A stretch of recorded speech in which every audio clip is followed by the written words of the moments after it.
We have no Katie today. Please be praying for her. She's taking some time to recover. She had an accident at work and slipped and hurt her head. So we've been praying for her and telling her to rest and care for herself. Katie.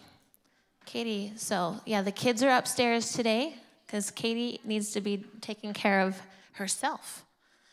Yeah, what are we doing? Right here? Okay.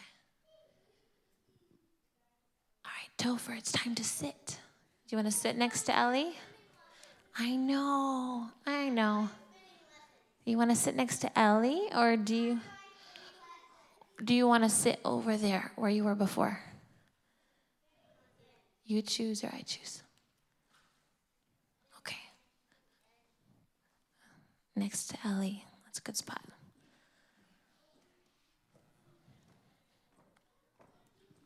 Hi. Hi. I feel like I want to say something, but I don't know exactly what it is yet, so I'm waiting. You're waiting? Hi. Hi, Daniel. How you guys doing? We'll see you guys. Have a good nap, Cadence. Oh. I'm recognizing more and more how we're all like little children. And we just need room. We need room to be who we are and learn who we are and learn how to walk with him and how to talk with him and how to grow with him.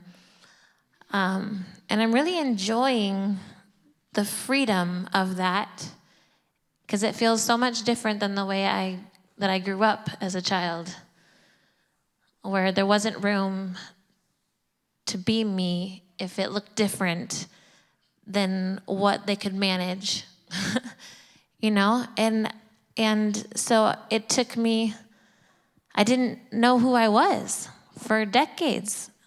And I feel like I'm only now learning who I really am and learning how to walk with God in my design and not in the way that someone told me I was supposed to walk with him. And walking with him, all of us learning to walk with him in our unique designs is bound to be uncomfortable at points. It's bound to be kind of messy at points. It's bound to be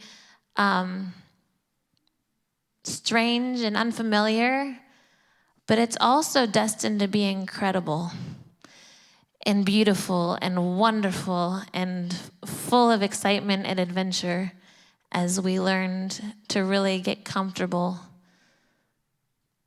in our own skin and in other people. I don't know. I get excited when I think about it. And somebody's calling. So I just want to say, I get excited about that stuff. About, a little bit, yeah. Do you have a specific thing in mind with that? I love you too, buddy.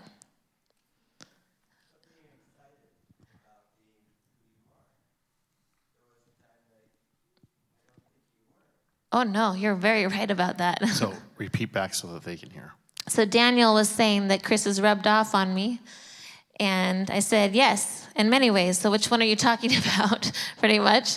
And he was saying that I didn't used to be excited about who I was. And that's true. I used to actually hate who I was because I thought that who I was really difficult. And it was really painful to be who I was. So it didn't sound like a good idea. So I stopped being myself. You can come and sit here, but you need to sit quietly. No, you can sit. But I've learned what God sees in me, and that is always exciting because he's really excited about who I am.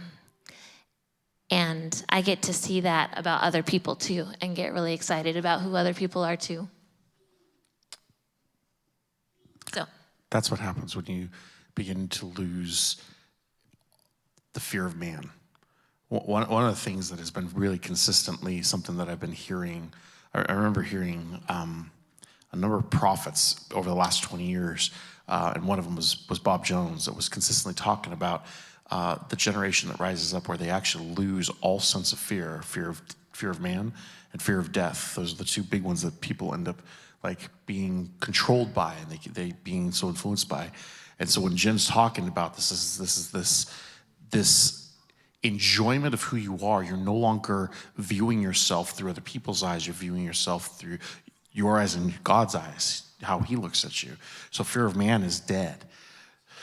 Fear of death is another one, and it is in process of dying, even for ourselves, even for the generation.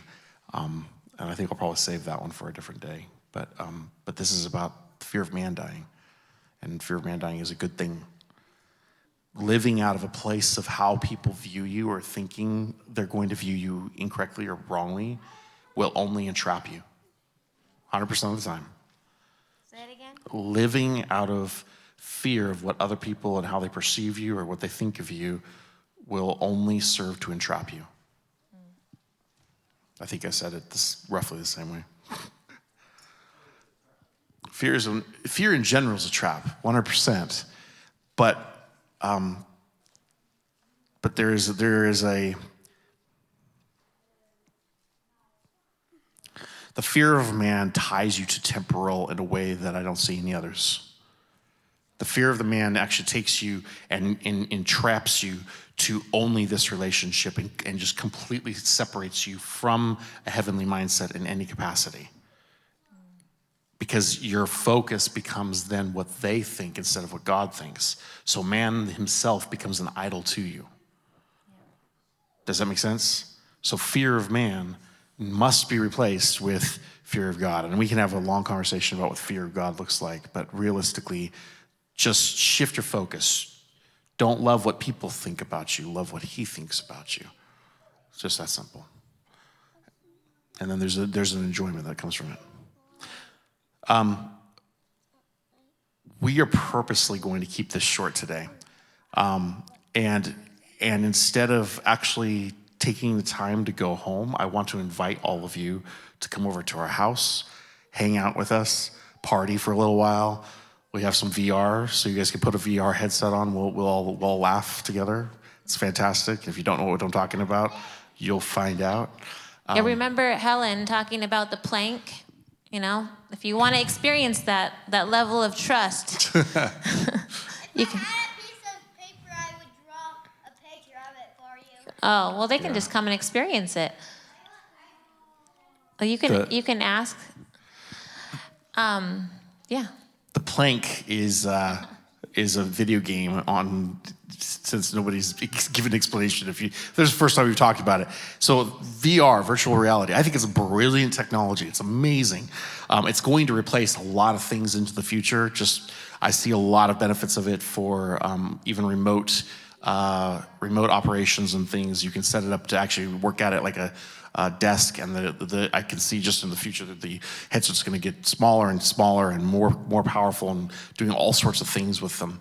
But when you're able to be in a completely alternative world, and your sight and your hearing are all in this, it's amazing what shifts for you. It's amazing what shifts for you when you're actually in this world and how it starts messing with you, especially if you're a very sensor-oriented person. Because in this other space, you're seeing yourself riding an elevator up to a huge skyscraper, and you literally get out onto this plank. You literally take a few steps out onto this plank, and you see down over the plank on either side, literally like 50 stories down, and you're sitting here going, because it freaks you out inside. Please wait for your turn. And so you're looking over, and everything in you says, don't take another step, even though you know that you're in a living room and the very next step is carpet. It's so weird, and it really messes with you. It's a lot of fun. You're not waiting patiently, so you need to go sit over there now, and we'll talk about it in a minute. I know. Yeah, but you can't didn't just wait interrupt. Do you want to go over there on your own, or do you need help? You, Let's sit over here for a minute. boundaries are fun, aren't they? Come here. Learning to submit. It's a really interesting journey. And I think it's all really important to understand this, because even at a young age, when we're being taught to submit and to work in this, that never stops. Because when we're old like this, and I'm an adult, we're to submit one to another. Even as kids, we're supposed to submit one to another. And so learning this process is a vital process. I know I'm just going all over the place right now. Did you have something? I know. You're going to wait your turn, though, right? We're practicing. We're just doing family. That's what if you guys have noticed a theme in the way that we've been trying to operate, we want to know how to be the family of God. And we've been the church for so long, and it's looked a certain way for so long, that we're trying to figure out how to be the church, but be a family, you know? And it looks different than the way we've been doing it for a long time. Even when we try to do different, we still are like, well, we have to do different within the structure that people are familiar with and comfortable with. Because if you go too far outside the box, then it becomes difficult. It becomes offensive. It becomes too jarring. We're funny creatures. We don't like huge change. We like little bits of change at a time. And so he leads us step by step. And then we get mad at him because he doesn't show us the whole picture. But I think if he showed us the whole picture, we'd get offended and we'd walk away. You know, like we can't, we're like little kids. We think we want it one way, but then we don't realize that we can't handle that way, really. And so then we're just grumbling and complaining about the way he's doing it instead of just recognizing and trusting that he's doing it this way because he knows us. He knows us better than we know ourselves. So I think that's one of the reasons we wanted to have you all over to our house, because you can have conversations in this building and it feels different than having conversation in a living room. There's almost like a limitation of what you feel like you can talk about when you're in a holy place. Although we're always in a holy place because we are holy and he's in us. So it's just like It's a tweak. It's a tweak. The same way we had to bring the worship team down here in the middle and have us all around them for us to shift in our hearts, even though the heart of the worship team was always, we're all doing worship together. It's not us leading you and you guys are following us. It's we're all following Holy Spirit, right? That was the heart. And yet our brains needed permission to have a visual to be able to make that leap of understanding. And then they got to go back up there, and we can remember that that's still true. Even though they're elevated to a higher place physically, it's not different in our hearts, right? And it's a lot easier functionally, just saying, having them up there with all the chords and everything. And so there's something about leadership and in being in a church building that there's a certain dynamic that we feel like there's a separation that's not really there. It's not really there. We're brothers and sisters, all of us, and we have one who's leading us all. We have different roles in the kingdom of God that we're operating out of, but we're still brothers and sisters. In just one moment. You want to sit there and wait? Does this make sense? So I feel like I want you guys to come to our home because I want there to be, and it's not just me, I feel like Holy Spirit is inviting a change of mind. And we need to be gracious and patient with our minds and our bodies because they need to be able to experience things to believe them. You know, and our spirits are like, this is true. Let's go for it. And our bodies and our hearts are like, ooh, are you sure about that? Because it doesn't look good. It looks scary or something, you know? But our hearts and our bodies are valuable too, and they're given to us by God too. And we need to have grace for ourselves and let him lead us step by step and not be impatient with our growth process. Does this make sense? So give your hearts and bodies an opportunity and the grace to come into a new understanding of what the body of Christ looks like. And it might surprise us all. I don't know. I only know the next step. I don't know what he's going to do with it. I don't know what next week looks like. I don't know all these things, but I do know that sometimes we need to get out of his way. So, is there any comments? You're doing such a good job, buddy. Any comments or questions or, okay. You know, when we were singing a song, it's the way, hear the way, the truth, and the life. Yeah, it was like I was getting such a picture of him singing it to us. That the truth is that we are the way and the truth of the life to this world. That was what I mean. I know he's the way, the truth, and the life. But we're really his arms and legs, his family, you know. We're the ones that provide the living room of safety for people to come. Yeah. And I was really hungry for what you're talking about, which is interesting. That, you know, the idea of being in a living room and actually being a family was what I'm hungering for. Yeah. And so it's like, you need to remember, you are the arms and the legs. We are, not you, but we are him. And if we don't get it in our own family, it's really hard to take that outside the family. Right. You know what I mean? Right. So I just wanted to say, I think it's kind of sweet hearing this after seeing that through that song. Yeah. I have to give it to her. You're doing a good job being patient, buddy. Good job. Erica said something this morning in communion with me that confirmed that what you were taking from before she even sang the song, she was saying something about us being the door. You know, he's the door, we're the door, you know. And then that song, great song choices, Noreen. I love them. And so thank you, Christina, for sharing that. Was there anyone else?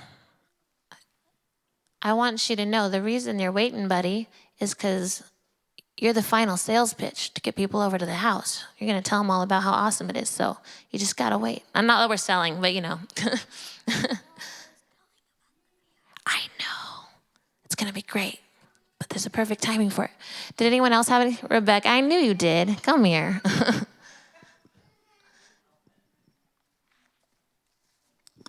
So I just went to the ocean on vacation. It was wonderful. And I knew God had something in mind. It was like a shift. It's funny to know there's a shift and not know what it is. But so I was raised Catholic and was dissatisfied with their way of stuff when I was about 12 and didn't really get to go out from there until I was 18. And I was looking for the truth, and I've been really excited once I had good open doors of ways to learn more biblical Christianity, things that weren't Western Christianity. And when I was at the beach, this is so exciting to hear this talked about so specifically today, because I felt like I was leaving the Protestant church. Like, as much as at some point, it's like, I am not a Catholic. I'm not a Catholic. And now I'm not a Protestant either. It's like, I'm just so done. It's just like, And the idea and the process of that has been in there a long time. You know, I've read Harold Eberle's the theology book that's like 900 pages. I have read it and sections of it more than once, and, you know, but then just standing there on the ocean, it was just like, I am done. I'm not a Protestant anymore. Like the boundaries and confines and the definitions of church, I'm like, I'm not just done in my head. I'm out. It's over. I'm out. That's not anymore. So I'm just sitting over there thinking, just give me your address. Let's go. Sweet. Go ahead.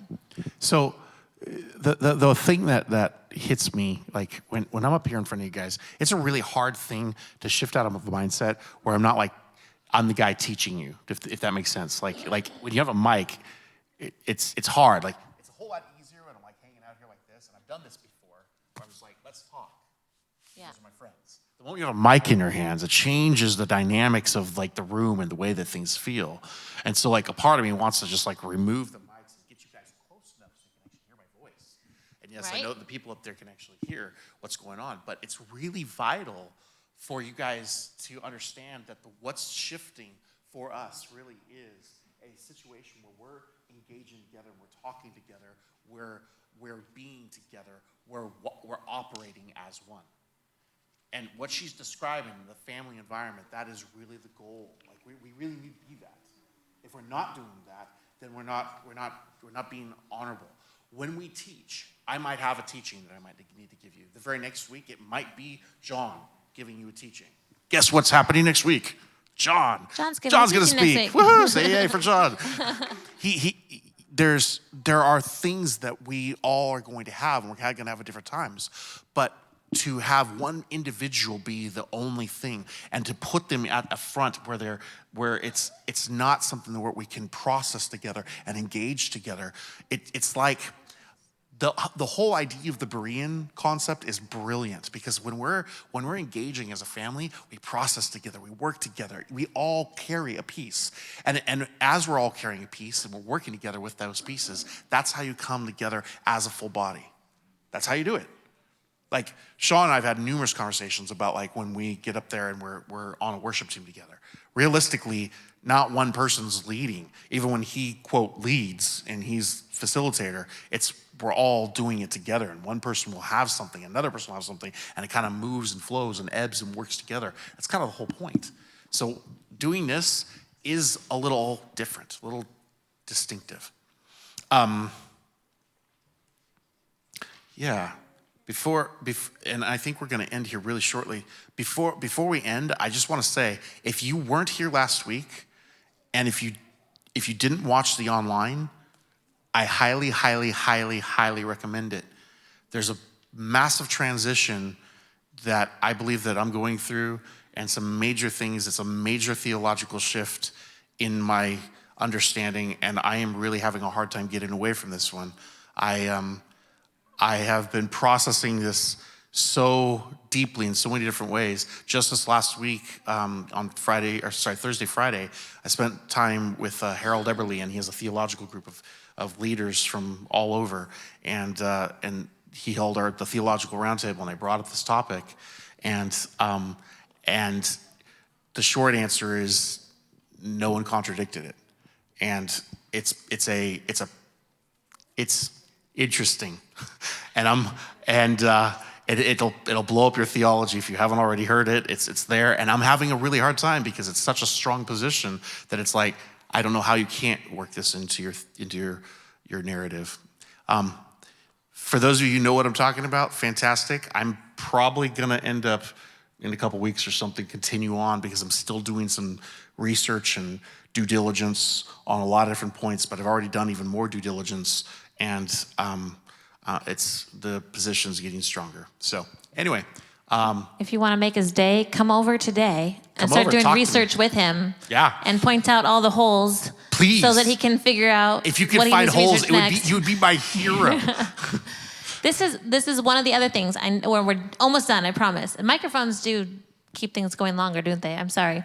But one other thing that I really... Wi-Fi wanted to say is I think that the dynamic when you have teacher or leader in congregation is that people don't really necessarily feel the permission to come up and talk about it afterwards. Some do, but they feel like you're challenging a person. If they say it from a microphone and you come talk to them about it, then you're challenging them. And it's like a opposition instead of a friendship. Like there's something you said that kind of concerned me actually, and I really would like to wrestle it out with you. Like, if you love us and you're in relationship with us and you think something we say or do makes you feel really off in the moment, don't you think we'd want to know about it? Don't you? Like, do you think we'd want you to feel scared for us apart from us and never like mention something? Did you have something, Melissa Joy? Yeah. Okay, come on up. I'm going to say this on the microphone, but I'm not challenging you. Okay. I was home last week because it was the last day of Passover, and so we spent it with the family all together, the natural family, excuse me. But I watched it, and it was powerful and right on, and you did an excellent job, and I just wanted to thank you and encourage you, and again say, if you didn't watch it last week, I would encourage you to watch it because the truths of God's ways are coming out, and it's coming out through our pastors. And so I just want to thank you and honor you. Thank you, Melissa Joy. What does your shirt say? I didn't read it. Create what could exist. I like that. Okay. All right. That's it. Is it Topher's turn yet? I think it's Topher's turn. Okay, I'm going to give you the microphone, but I promised Jewel that I would hold the book for her, okay? All right. If you're wondering what Chris was saying about the virtual reality, this is what it is. Oh, no. Uh-oh. Are you touching? That is what it is. Oh, is that the Oculus? Yeah. So if you want to know what it looks like, you can come look at this picture. He drew a picture of what the Oculus That's headset looks upside like. down, Mom. Sorry. There. But Got to make it the right way. Thank you. All right, so now you know, or if you can't see, you can come up and see, and then you can get an idea of what the Oculus headset looks like. Cool? All right. Bring earplugs. Drake household is always noisy. I'm just going to warn you, we're in the middle of a project of rearranging things, so you're going to come right into our process. There's a empty room that's getting painted and another room that's full of stuff, so the kids will need to talk to Zoe and Joy about how they want that to happen downstairs, but we'll make room. There is room, there is a way. Come be in the middle of our process, and let's process together. Okay? Bring food. Yeah, Bring drinks, grab some food, whatever come on you feel like over, bringing. hang out. If you don't know where we live, I'll give you your address. All right. Yeah, I'm not going to put it over live stream. We'll come talk to us. And we're really vulnerable, but we're not quite there yet. If you're a live streamer Not there and yet. you want to come in the area and you want to hang out with us, contact the front desk and we'll make a way, okay? It calls soon, though, because there's not going to be someone there all day. So call soon. All right. Love you Alrighty. guys. Love Have you. a great day. Join us. Come on over.